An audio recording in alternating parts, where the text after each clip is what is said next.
ভারতকে সব দিক থেকে ঘিরে ফেলতে চাইছে চীন, কিন্তু চীনের এই পরিকল্পনা কোনোভাবেই বাস্তবায়িত করতে দেবে না মোদী সরকার। তাই ভারতের পরিকল্পনা ইতিমধ্যেই তৈরি, সূত্র অন্তত সেই কথাই বলছে। মূলত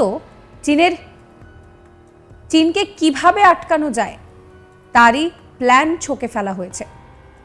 চীনকে আমরা জানি যে চায়ের দেশ বলা হয়, সেই চা নিয়েই এবার ভারতের সঙ্গে এই টক্কর, আর এই চাকেই এবার হাতিয়ার করতে চাইছে কেন্দ্রীয় সরকার। দার্জিলিংয়ের চা এবার মন জয় করেছে নাকি চীনা যুবক যুবতীদের।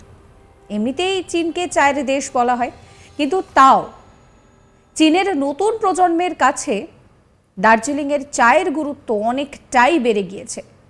চীনের বিভিন্ন প্রদেশের মানুষের পছন্দের তালিকায় নাকি চলে এসেছে পশ্চিমবঙ্গের দার্জিলিং এবং আসামের চা। সূত্র বলছে যে চাহিদার কথা মাথায় রেখে চীন সরকার গুরুত্ব দিচ্ছে কলকাতা থেকে ভারতীয় চা চীনে রফতানির ক্ষেত্রে। ইতিমধ্যেই নাকি চীনা সরকার গত 9 মাসে 1,80,000 ভারতীয়কে ভিসা দিয়েছে। এর মধ্যে নাকি 8,000 ভিসা দেওয়া হয়েছে শুধুমাত্র কলকাতা থেকে। সূত্রের খবর, কলকাতা থেকে যে 8,000 জনকে ভিসা দেওয়া হয়েছে তার মধ্যে নাকি 300 জন পড়ুয়া রয়েছেন যারা চীনে ডাক্তারি পড়ছেন। এর বদলে খুব কম সংখ্যক চীনাদের ভিসা দেওয়া হচ্ছে ভারতে। তবে ভারত ও চীনের মধ্যে এখনো যাত্রীবাহী বিমান চলাচল করছে না। ভারত ও চীনের মধ্যে বিমান চলাচল শুরু হলে পর্যটক এবং ব্যবসার পরিধি আরও বাড়বে, সূত্র অন্তত তাই বলছে। তবে বিশেষ করে চীনের এই পরিস্থিতিতে লাভবান হচ্ছে বাংলা, এমনই মনে করা হচ্ছে, কারণ বাংলার চা এখন চীনের মন কেড়েছে।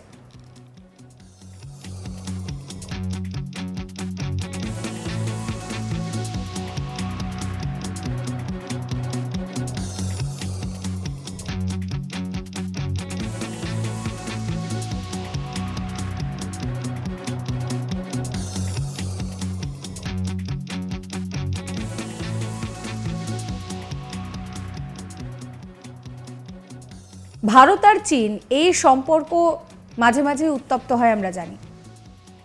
মাঝখানে যে বর্ডার রয়েছে সেই বর্ডার নিয়ে যত উত্তেজনা। আমরা এর আগে স্যাটেলাইট ইমেজ দেখেছি যে চীনা ফৌজ কিভাবে ধীরে ধীরে এগিয়ে আসছে।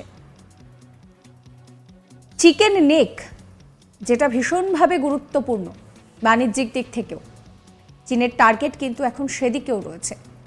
তবে এই পুরো পরিস্থিতিতে ভারত যে চীনকে ছেড়ে কথা বলবে না সেটা তো আগেই বোঝা গিয়েছিল। একদিকে চীন যখন ভারতকে সব দিক থেকে ঘিরে ফেলতে চাইছে, বিভিন্ন রকমের প্লটিং সমস্ত কিছু করা হয়ে গিয়েছে, তখন চীনের এই পরিকল্পনা যাতে কোনোভাবে বাস্তবায়িত না হয় তার জন্য তৎপর রয়েছে কেন্দ্রীয় সরকার।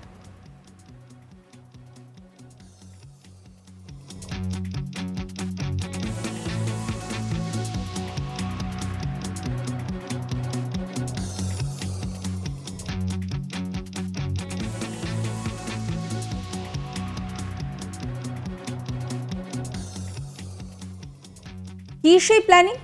না, যেটা জানা যাচ্ছে যে চীনের যুবক যুবতীদের মনে এখন দার্জিলিংয়ের চা, আসামের চা এগুলো ভীষণভাবে জায়গা করে নিয়েছে। তাদের পছন্দের তালিকায় এই চা রয়েছে, আর সেই চা কিন্তু রপ্তানি যাতে ভালোভাবে হয় তার জন্য চীনও চাইছে, আর সেখানেই যত স্ট্র্যাটেজি। আমরা জানি যে চীনকে মূলত চায়ের দেশ বলা হয়, আর এবার এই চা নিয়েই ভারতের সঙ্গে চীনের যে একটা বলা যেতে পারে উত্তেজনার আবহ, সেখানে এই চাকেই একটা ফ্যাক্টর করতে চাইছেন প্রধানমন্ত্রী নরেন্দ্র মোদী। দার্জিলিংয়ের চা এবার মন জয় করে নিয়েছে চীনা যুবক যুবতীদের। এমনিতেই চীনকে চায়ের দেশ বলা হয়, কিন্তু তাও চীনের নতুন প্রজন্মের কাছে নাকি অনেকটাই গুরুত্ব পাচ্ছে দার্জিলিং এবং আসামের চা। চীনের বিভিন্ন প্রদেশের মানুষের পছন্দের তালিকায় নাকি চলে এসেছে পশ্চিমবঙ্গের দার্জিলিং এবং আসামের চা। সূত্রের খবর, চাহিদার কথা মাথায় রেখে চীন সরকার গুরুত্ব দিচ্ছে কলকাতা থেকে ভারতীয় চা চীনে রপ্তানির ক্ষেত্রে। ইতিমধ্যেই নাকি চীনা সরকার গত 9 মাসে 1,80,000 ভারতীয়কে ভিসা দিয়েছে।